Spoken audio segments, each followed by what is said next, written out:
नमस्कार, मैं रवि पंत एक बार फिर कल्याण मैगजीन से एक बहुत अच्छी कहानी आपके साथ शेयर करने के लिए आया हूँ। कहानी का शीर्षक है किताबी ज्ञान। एक गृहस्थ का इकलौता बेटा मर गया। माँ बाप खूब रुंदन करने लगे। वे किसी तरह शांत ही नहीं होते थे।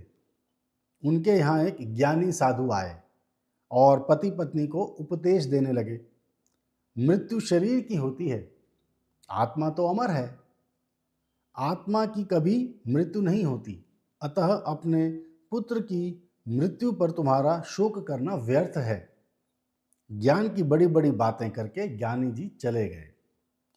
थोड़े दिनों बाद उस गृहस्थ ने ज्ञानी जी को ही रोते हुए देख लिया। पता लगा कि उनकी बकरी मर गई है और इसीलिए वह रो रहे हैं। गृहस्थ को बड़ा आश्चर्य हुआ।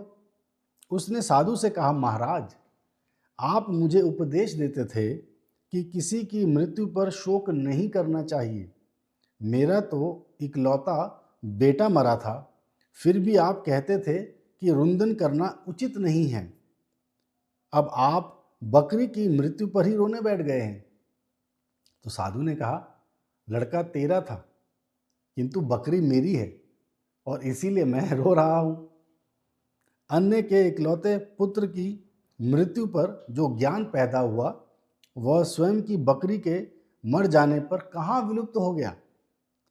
पुस्तकीय ज्ञान ज़्यादा टिकता नहीं है। जीवन में सदाचार, संयम एवं भक्ति के आने पर जो ज्ञान स्वतः स्फुरित हो, वही शाश्वत ज्ञान है। ज्ञान कोई वाणी विलास नहीं है। ज्ञान का अनुभव करो, उसे जीवन में उतारो, आचरण में रूपांतरित करो। ज्ञान का उपयोग परोपदेश पांडित्यम अर्थात दूसरों को उपदेश देने में नहीं, किंतु स्वयं की मुक्ति के लिए करना चाहिए।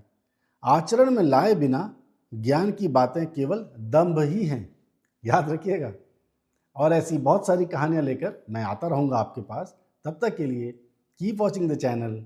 Take care and bye.